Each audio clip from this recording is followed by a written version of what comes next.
Hello friends, welcome to SSC coaching centre. दोस्तों, गणित का बहुत ही बेहतरीन क्लास, आप जिंदगी भर नहीं भूलोगे ऐसा क्लास लेकर के आया हूं। पूरा वीडियो देखना, ठीक है? तो चलिए स्टार्ट करते हैं। पहला क्वेश्चन है, यदि एक संख्या का 25% स्वयं में जोड़ा जाता है तो परिणाम 3025 हो जाता है। मूल संख्या ज्ञात करें। मूल संख्या वो संख्या ज्ञात करनी है जिसमें स्वयं का 25% जोड़ा गया था। तो देखना, आपको जो फ्रैक्शन वैल्यू 25% जो वैल्यू दी गई है ना, इसका फ्रैक्शन वैल्यू क्या होता है मैं आपको निकालना सिखा दूं। जैसे कि 25% का मतलब बटे में 100 होता है। 25 से कम 25 कटेगा, 25 चौके 100 कटेगा। यानी कि नीचे वाली जो संख्या है वो मूल संख्या है आपकी, ठीक है? ये मूल संख्या है आपकी। अब मूल संख्या में क्या करेंगे, ऊपर वाला एक जोड़ देंगे, मूल में एक जोड़ देंगे। यानी कि मूल संख्या आपकी 4 है, 4 में एक जोड़ देंगे तो कितना हो जाएगा आपका? 5 हो जाएगा। कितना हो जाएगा भैया? 5 हो गया। अब यहां पे देखना प्रश्न में क्या क्या स्वयं में जोड़ा जाता है। 25% को स्वयं में जोड़ दिया तो देखिए 4 का 25% एक होता है। 4 का 25% एक होगा तो 4 का 25% में स्वयं में जोड़ दिया, 5 हो गया। और परिणाम इतना आ गया। वैसे तो आया 5 और वैसे आया परिणाम आपका 3025। तो 5 की वैल्यू 3025। तो एक की वैल्यू निकाल लीजिए आप, कितनी होती है? 605 हो जाएगी भाई। 5 से डिवाइड कर दूंगा, इसमें एक की वैल्यू 605। हमें तो बतानी है कि भाई मूल संख्या क्या है। मूल संख्या हमारी 4 थी, ये टोटल वैल्यू 5 की थी। बतानी है हमें 4 की, तो पहले हमने एक की निकाल ली 605। तो 4 की कितनी है भैया? 605 का मल्टीप्लाई 4 से कर देंगे ना, आपको मालूम हो जाएगा 2420। ये हो जाएगी भाई आपकी मूल संख्या। 4 थी, 4 का मान निकाल लिया 2420, यानी कि बी ऑप्शन बिल्कुल सही जवाब हो गया। समझ में आ गया सभी को? अब देखेंगे अगला सवाल। अगला सवाल है, एक पाइप एक टंकी को दूसरे पाइप से 3 गुना अधिक तेजी से भर सकता है। ए और बी, ये कोई दो पाइप हैं, ठीक है? एक पाइप एक टंकी को दूसरे पाइप से, दूसरा पाइप बी है तो उससे 3 गुना तेजी से भर सकता है। 3 गुना तेजी से ए आपका भर देगा, ठीक है?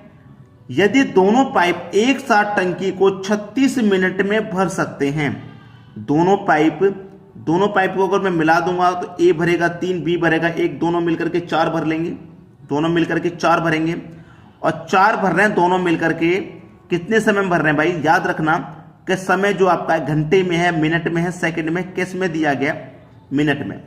यानी कि दोनों मिलकर के 1 मिनट में 4 भरेंगे। बी 1 मिनट में 1 भरेगा तो ए आपका 1 मिनट में 3 भरेगा, क्योंकि ए जो है इस पाइप से 3 गुना तेजी से भर रहा है।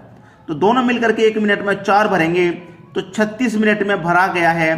तो 1 मिनट में 4, तो 36 मिनट में उन्होंने कितना भर दिया होगा? 4 6 24 का 4, कैरी का 2, 4 3 12 2 14, यानी कि 144 उन्होंने 36 मिनट में भर दिया।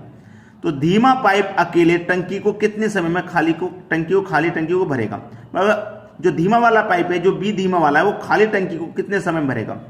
अब टंकी तो आपको मालूम हो गई कि 144 की है, क्योंकि दोनों मिलेंगे तो 36 मिनट में भर रहे हैं दोनों मिलकर के, तो पता चल गया 144 की टंकी है। 144 की टंकी धीमा पाइप कब भरेगा?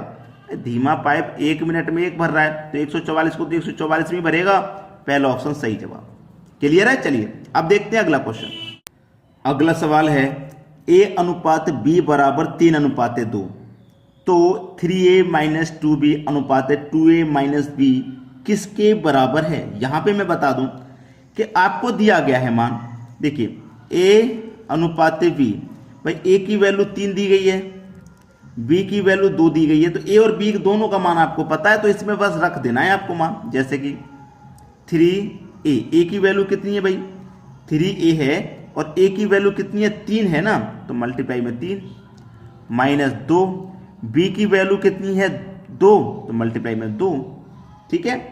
अब यहां पे हो गया ना, इतना हो गया अनुपात 2 मल्टीप्लाई में a की वैल्यू 3, b की वैल्यू कितनी है? 2 है, ठीक है? चलिए अब इसी को सॉल्व कर लेना है। 3 का मल्टीप्लाई 3 से करेंगे 9, माइनस 2 का 2 से करेंगे तो 4, इतना हो गया।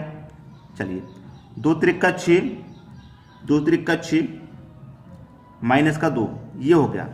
इतना ही तो है।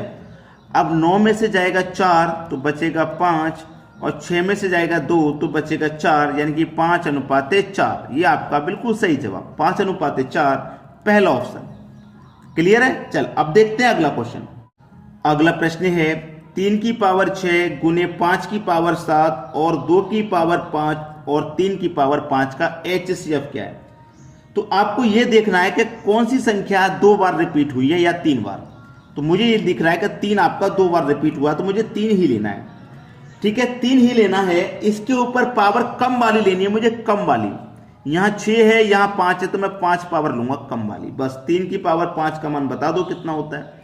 3 की पावर 5 का मतलब 3 का गुना 5 बार करना, 3 गुने 3 गुने 3 गुने 3 गुने 3, इस तरीके से। 3 त्रिक का 9, 9 त्रिक का 27, 27 त्रिक का 81 और 81 का 3 से करो तो 243। तो इसका मतलब आपका जो आंसर है वो 243 है, बी ऑप्शन। समझ में आ गया होगा। चलिए अब देखते हैं आगे।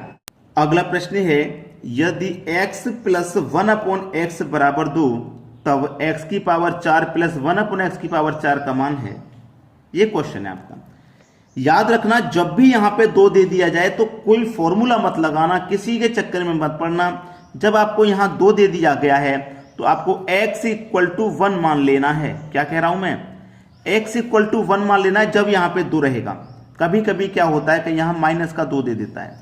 अगर माइनस का 2 दे देगा यहां पे तो आपको x इक्वल टू माइनस का 1 मान लेना है। ठीक है, अगर प्लस का 2 तो x इक्वल टू प्लस का 1, माइनस का 2 तो x इक्वल टू माइनस का 1 मान लेंगे आप। ठीक है, प्रश्न बस यही खत्म है। x की पावर 4 प्लस 1/x की पावर 4 का मान पूछा है, तो x का मान तो हमने 1 मान लिया, तो x की जगह मैं 1 रखूंगा और 1 की पावर चाहे 4 5 कितनी भी हो उसका मान तो 1 ही रहेगा ना, तो 1 ही रहने दो प्लस 1। x का मान 1, 1 की पावर चाहे कितनी हो 1 ही रहेगा, तो 1 प्लस 1 कितना हो जाएगा, आपका आंसर 2 हो जाएगा। खत्म क्वेश्चन। पहला ऑप्शन सही हो गया। समझ में आ गया कि नहीं। किसी के चक्कर में नहीं पड़ना, कोई फॉर्मूला नहीं लगाना, कोई कैलकुलेशन नहीं, बस x इक्वल टू 1 मान लेंगे तब यहां पे 2 होगा जब। ठीक है, चलिए अब देखते हैं अगला क्वेश्चन। अगला सवाल, यदि 5 to n1 9 से विभाज्य है तो n का मान क्या होगा। 9 से विभाज्य है तो n का मान क्या होगा। चलिए यहां पे n का मान हमें पता करना है क्या होगा। 2 5 और 2 7, 7 में 1 जोड़ दूंगा 8, और 8 में मैं कितना जोड़ूं कि 9 से डिवाइड हो जाए। तो भाई 9 9 से डिवाइड होता है, 18 9 से होगा 27, यानी कि 9 के मल्टीपल में जो आ रहे हैं वो 9 से डिवाइड हो जाएंगे। तो 5 और 2 7, 7 और 1 8, 8 में 1 जोड़ दूंगा इसके स्थान पे तो 9 हो जाएगा। 9 हो जाएगा ना, तो 9 को फिर 9 से डिवाइड करने के लिए कहेंगे तो कट जाएगा पूरा एक बार में। तो n के स्थान पे हमें 1 जोड़ना होगा, n के स्थान पे 1, यानी कि पहला ऑप्शन सही हो गया। समझ में आ रहा है। चलिए अब देखते हैं अगला क्वेश्चन।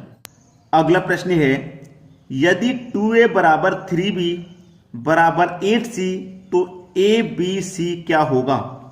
देखिए ऐसा क्वेश्चन कभी भी आपके सामने आ जाए, a b और c, आपको जो दिया गया है वो 2 के साथ में a, b के साथ में 3 और c के सामने 8, तो कभी भी कोई वैल्यू साथ में नहीं होती, बात आप जानते हैं।